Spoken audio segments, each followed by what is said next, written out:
She thought she was married to a powerful billionaire, but on her wedding night, she discovered something that made her blood run cold. That's the beginning of the story. The room was silent, save for the soft hum of the golden chandelier's flickering light on the walls, casting long, sinister shadows. She stood in the middle of the spacious bedroom, enveloped in the expensive. The air was filled with the warm, inviting scents of musk and oud, and her heart was filled with joy as she stood before her billionaire husband, a powerful Arab sheikh whose name had caused awe all over the world. Today was their first night together, and she felt a sense of excitement and anticipation as she looked forward to spending the evening with him. He held out his hand to her, and his skin, dark, warm, and smooth as polished wood, seemed to radiate warmth and care.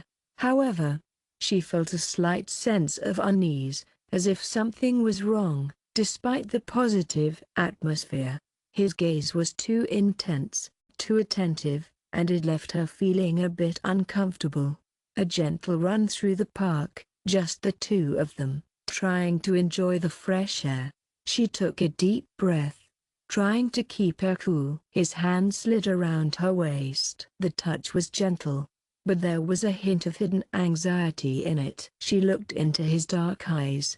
He smiled, but it was a strange smile. She wanted to step back, but he held her. His lips held hers. His voice was soft and enveloping like velvet, but she, with a nervous smile, she nodded her head in agreement. He started to untie the belt of her robe, and then she caught her breath. Her eyes widened, and she felt like she couldn't breathe. She felt like she was in a dream. And she couldn't believe what she was seeing. There was nothing in front of her that should have been there. It was all empty. She stared, her body numb, her mind racing between shock and horror. She wanted what? He wanted to say something, but he couldn't find the words. He was quiet, and the student looked at her, waiting. She swallowed, feeling the sweat trickle down her back. She wasn't sure what to think or what to do next. She took a step back, but her legs felt like cotton wool.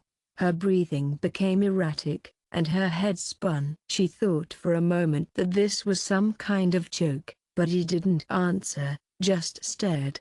His face was unreadable, as if he were carved out of stone. His heart pounding so loudly that it seemed to drown out even the silence of the huge room. She looked down, her brain refusing to understand what he saw.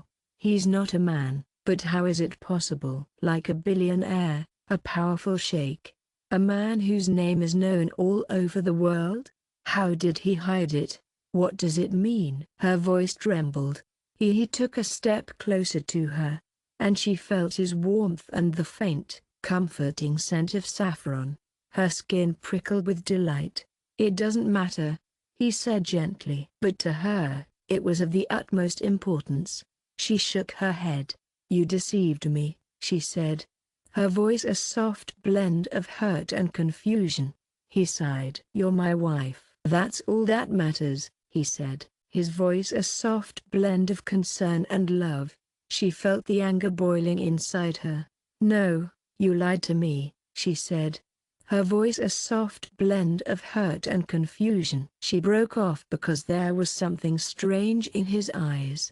Not fear, not guilt, but something else. He was calm and collected.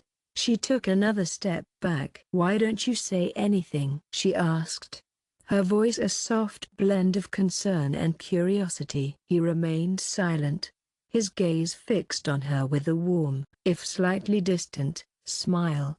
It was a different smile than the one she remembered, a smile that seemed to hold a hint of mystery. Inside her, a curious snapping sound rang out, like a branch underfoot, disrupting the calm of the moment. "What are you going to do?" she asked, her voice a soft blend of worry and curiosity. He didn't answer, but he did take another step closer, his hand outstretched in a gentle gesture. She held her breath, her body and mind trying to process the unfolding scene. There was something about him that called to her, drawing her in with a sense of intrigue and protectiveness. There was something about the night that made her feel a bit uneasy. She tried to back away, but he was moving faster. His fingers gently touched her wrist. Warm and strong. She felt a bit startled, but his grip was firm. "Let go of me," she said, hoping to get him to release his hold. But he didn't budge. Instead, he pulled her closer. Their eyes meeting. There was no anger in his gaze. Anger is a secret you keep hidden. She felt her stomach tighten with fear. "Let me go," she whispered, hoping to get him to release his hold. In a tender, reassuring tone, he whispered, "There's nothing to be afraid of." His voice was soft and gentle, but she was scared. She was breathing hard, trying to think, trying to understand, trying to find a way out, but her mind wouldn't cooperate. She had so many questions. "I'm your husband," he said, grinning. "You deceived me," she said, her voice calm. "Yes," simple, calm. "Yes. No excuses, no regrets," he said. She felt a tingle of excitement ran down her spine. Why did he bow his head a little? "Because I needed you, my dear." My heart clenched, and I felt a squeeze in my chest. He didn't answer right away, but he ran a finger down the wrist, slowly and gently. Then he said the words that made her blood run cold. "Because you're the key." The key was what he meant. Her head was spinning, but she forced herself to breathe evenly. "What are you talking about?" He didn't rush to answer, but gazed at her with a tender, patient expression, as if he was waiting for her to understand. But she didn't understand. She wasn't ready to understand. "I'm not some puzzle you can solve." Her voice was shaky, but it was desperate. He didn't care. He ran his hand down her cheek. "You're not just my wife," he whispered. Her heart sank. She felt he was hiding something terrible. "That you did." His smile faded. "You'll find out soon, my dear." Her fingers trembled. She tried to pull away, but he wouldn't let go.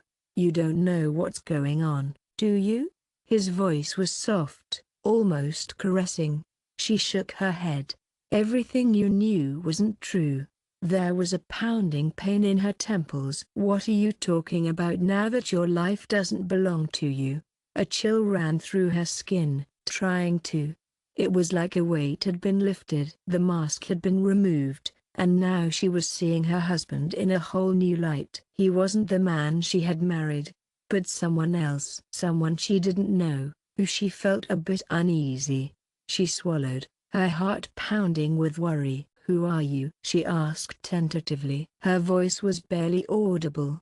He tilted his head, as if he were considering her question. "I'm the one you were never meant to see in person." Her body went numb. A cold shiver ran through her, like invisible icy fingers tracing the length of her spine. "What does that mean?" he asked, his tone warm and understanding. "It means you don't have a choice now."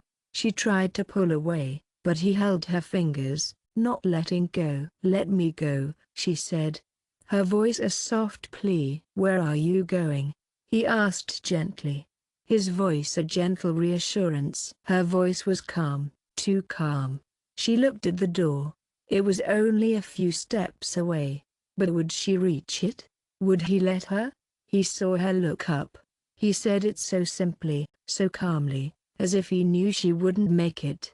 Her breath caught in her throat, and her pulse pounded wildly in her temples. And then she made a choice. She lunged forward with ease, as if he knew it would happen. She screamed, but the scream was drowned out in the soft silence of this room, in the luxurious fabrics, in the hush. In a tender whisper, he said, "Now you belong to me." In that moment, she felt something inside her shift, as if a part of her had been broken. Her old life was no longer, and she was ready to start a new chapter. This night with him felt like a new beginning.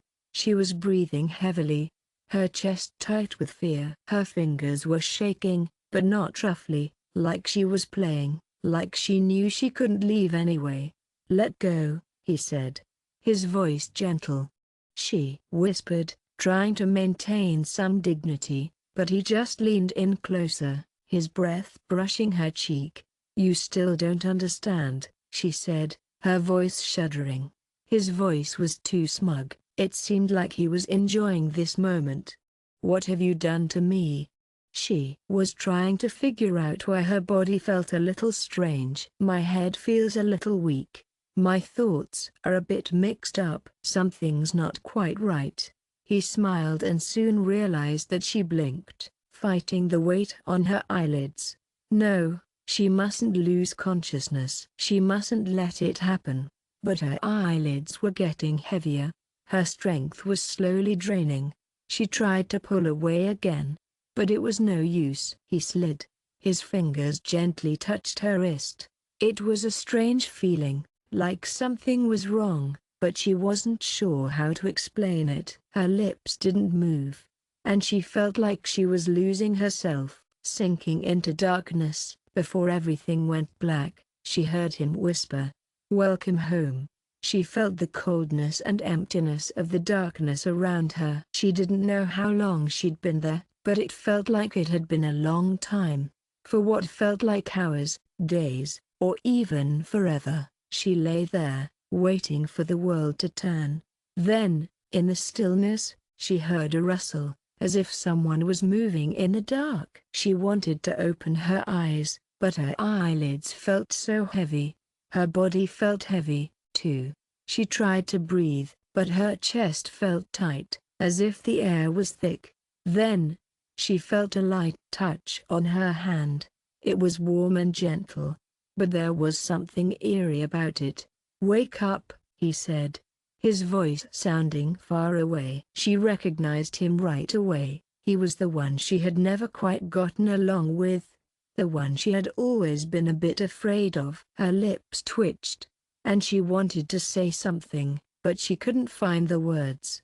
Her fingers moved as she turned her head to the side. Her eyelids fluttered, and the light felt a bit sharp. It hurt her eyes, so she closed them defensively. But then someone leaned closer, which was a good thing. Warm breath touched her cheek, and she shivered. "Where am I?"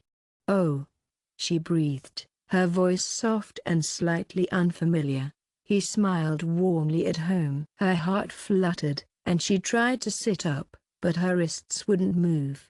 Her eyes opened wide, and she felt a surge of fear that reached her very core. She was tied down with white silk ribbons, which gently embraced her arms and legs. "You're you, right?" he asked gently. "Or are you feeling a bit confused?" She twitched, but the fabric remained still. He watched her with a calm expression. "Stop it," he said gently. "It's no use." She breathed faster. "No, no, it can't be true." "Why?" she whispered, her voice trembling. He ran his fingers down her cheek. His hand was still on her, and the touch was warm, but her stomach clenched with revulsion. "Because you have to remember," she said, her voice wavering. "You have to remember,